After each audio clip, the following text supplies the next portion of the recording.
Hi, everyone. Welcome to the Buddy Dispatch Day 7. I'm Ayat, And I'm Sam. and we are the founders of the Buddy Dispatch. So, if you are new to our program, the Buddy Dispatch is a therapeutic and educational pen pal program designed for you to make a new friend while also expressing your thoughts and feelings in a judgment free zone while also practicing your social and writing skills. Um, if you're watching this recording, then you probably already know where our website is. But if you have any questions, make sure to reach us at our email, buddydispatchproject@gmail.com. So before we start, we have an announcement. If you're interested in being a part of the Buddy Dispatch team, this does not mean being a part of the program and writing letters. It means actually helping us expand our program. We are looking for volunteers to help with outreach, social media management, and also designing social media posts and our website. So if you are interested in becoming a volunteer, you will be able to gain volunteer hours for this. Just make sure to fill out the form on our website under the announcements tab.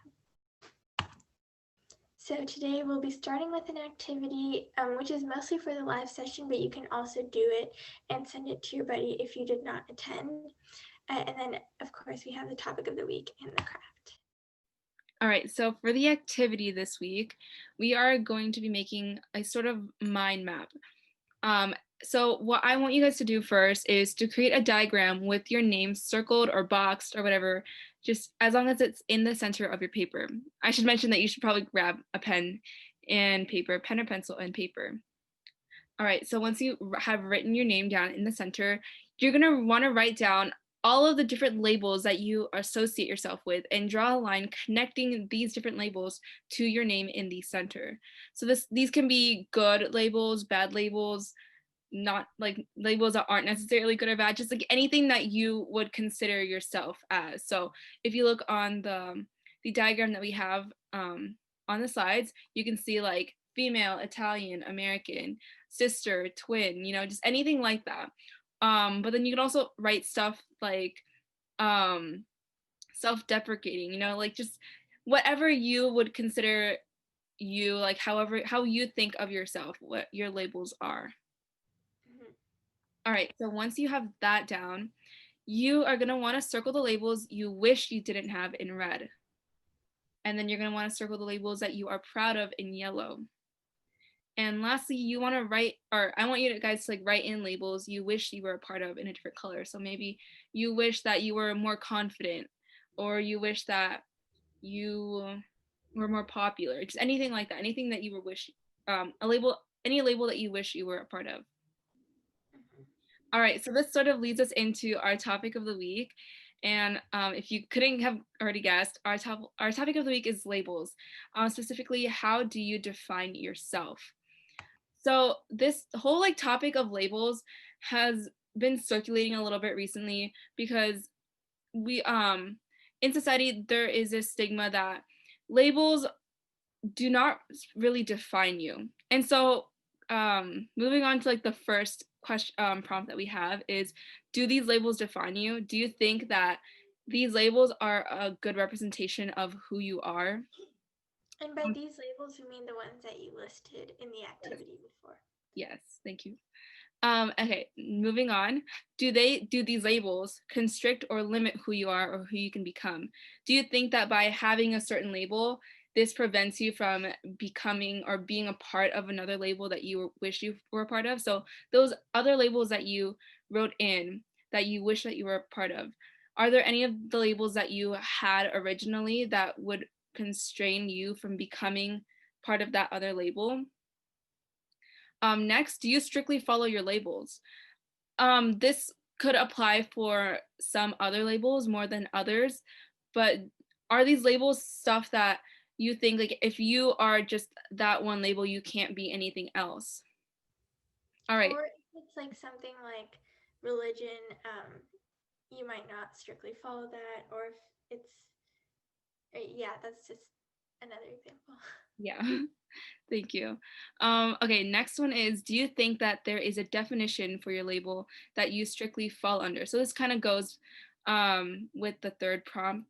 So like, is that definition that your label, so if your definition, like going back to that like topic of religion, like there are a lot of different beliefs that fall under a religion, but most times not everyone who is part of that religion will follow each of those different beliefs. So it's just how much do you think you really follow that label?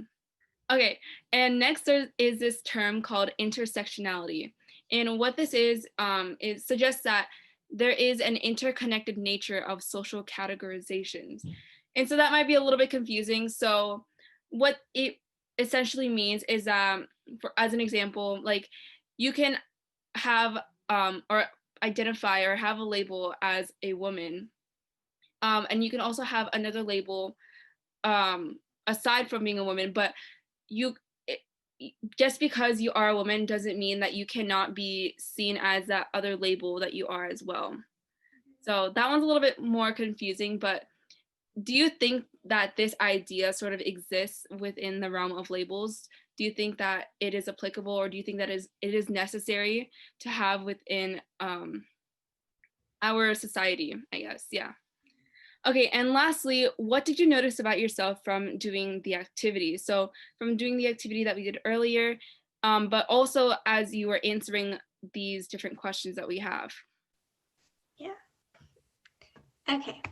So moving on to the craft of the week, it's not related to the topic of the week, but since it is Thanksgiving week, we thought it would be really fun if you could send your favorite recipe to your buddy. So since this is a craft of the week, we don't want you to just like print out a recipe. Um, you can handwrite it in ways like this middle one here or these, and make sure to decorate it and make it really cute, and hopefully you and your buddy will bake or make those recipes afterwards, and it'll just be a really cute and fun craft for this holiday. And it doesn't have to be a Thanksgiving recipe just because it's Thanksgiving week. It can be just any of your favorite recipes. It can be something like a microwave mug cake that takes 2 minutes to make, but just something that you enjoy making. Okay, so that is all we have for this session. And we just wanted to clarify something about submissions for volunteer hours. We have a form on our website um, that under the participants tab that says volunteer hour submissions. And that is where you submit everything, your letters and your craft, to get volunteer hours. And that's just for us to clarify that you're actually doing what you are logging on the log. So you have to log it and you have to submit the pictures of your letters and craft on that Google form.